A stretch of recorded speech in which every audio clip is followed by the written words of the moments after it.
बेगमपुरा विस्तार में मासूम पीर कब्रिस्तान के ट्रस्टियों की मनमानी सामने आई है।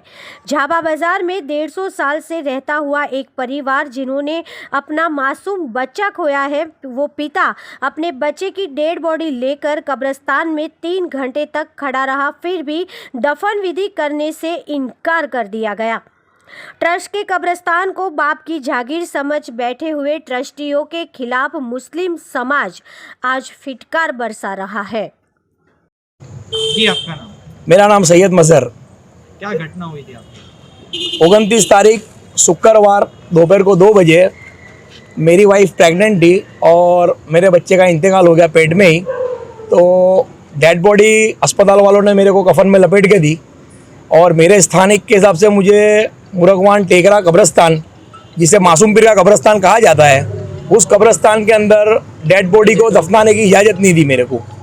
मैं 3 घंटे अस्पताल के बाहर मेरे बच्चे की डेड बॉडी लेकर अपने हाथों में इंतज़ार करता रहा कि उसको कौन सा कब्रिस्तान मिलेगा, और स्थानिक कब्रिस्तान वालों ने बिल्कुल हाथ उठा लिया गैर जिम्मेदारी से और मुझे बोला गया कि तुम्हारे बच्चे को तुम यहाँ पर दफन कर नहीं सकते हो। उसके बाद काफ़ी घूमने के बाद सैयदपुरा पेट्रोल पंप की गली में हसन जी साहब के टेकरे पे बिना कोई सवाल जवाब के सिर्फ मेरे डॉक्यूमेंट लेकर मुझे दफनाने के लिए इजाज़त दी गई और मैंने अपने बच्चे की अंतिम क्रिया वहाँ पे ख़त्म की। और मुझे ये शिकायत है कि एक मुसलमान होने के बावजूद हमारे एरिया का कब्रिस्तान, जिसमें मेरे पूर्वज कहीं सारे दफन है, उसी कब्रिस्तान में मेरे बच्चे को जगह नहीं दी गई। सिर्फ ट्रस्टियों के घमंड में और अकड़ में, उनकी तानाशाही के कारण मेरे बच्चे को कब्रिस्तान में जगह नहीं मिली, जिससे मैं बहुत परेशान हूँ। मेरे बच्चे की मिट्टी जहाँ थी उसको मिल गई, लेकिन आइंदा से झापे बाज़ार के विस्तार के अंदर मेरे बाद खुदा करे ऐसी शिकायत किसी को ना हो। इसलिए मैं प्रेस के माध्यम से ये कहना चाहता हूँ कि कब्रिस्तान किसी के बाप का घर नहीं होता, उसमें सबको एक समान जगह मिलनी चाहिए और तमाम लोगों को ज़िंदगी बहुत कठोर है लेकिन मौत आसान होनी चाहिए। अच्छा, क्या नाम है ट्रस्टी? ट्रस्टी का नाम है साबिर भाई, दादा भाई के नाम से जाने जाते हैं। मैं उन्हें फेस टू फेस तो नहीं जानता हूँ, लेकिन सालू जी नाम से उन्हें जानते हैं। और मेरे मोहल्ले के वासी जो थे, मेरे दोस्त, वो उनके पास गए, रिक्वेस्ट की, और ये फर्स्ट टाइम नहीं है। इसके कुछ साल पहले मेरे दोस्त इमरान भाई, इनकी बेटी के इंतकाल के वक्त भी इसी तरह से हाथ उठा लिया गया था।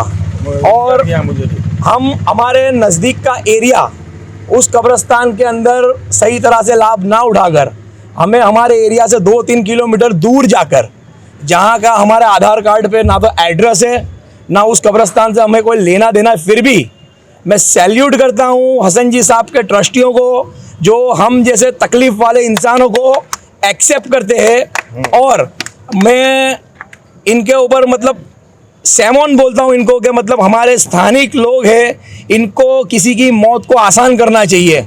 हमारा इस्लाम जो है वो हर इंसान को आसानी देता है।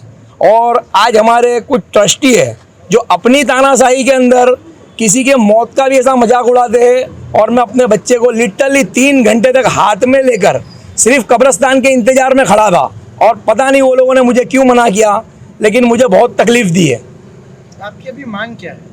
मेरी मांग यही है कि मेरा बच्चा तो जो होना था वो हो गया है, उसकी मिट्टी जहाँ थी वो हो गई है, लेकिन आइंदा से इस तरह के किस्से में मेरी तरह किसी और बाप को इस तरह से परेशान ना होना पड़े।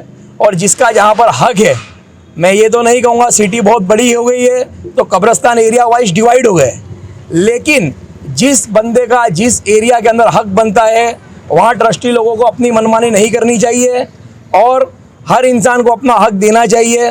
ठीक है, मैं बस इतना ही चाहता हूँ कि आसान करना चाहिए, अंतिम यात्रा को किसी की भी आसान करना चाहिए। कितने सालों से आप ये जगह पे रहते? मैं तो आपको ये बताऊँगा कि मुझे तो छोड़ दीजिए, मेरे पापा के पापा भी झापा बाज़ार में रह रहे हैं। हम कम से कम 100-150 साल से झापा बाज़ार के रहवासी हैं और यहीं रहते हैं। अल्हम्दुलिल्लाह हमें लोग नाम से ही जानते हैं झापे बाज़ार के अंदर। और हम जैसों को जब ये तकलीफ़ आई है, इतने प्रख्यात इतने नामचीन होने के बाद आज हम जैसों को ये तकलीफ़ आई है, तो जो हमसे नीचे तबक्के के हैं, जो लेबर वर्क के लोग हैं, जो 500 किलोमीटर दूर से झापा बाज़ार में रोज़ी की तलाश में आए हैं, वैसे इंसानों का अगर कभी इंतकाल हो जाता है तो क्या हमको लाश लेकर दर बदर भटकना ही पड़ेगा?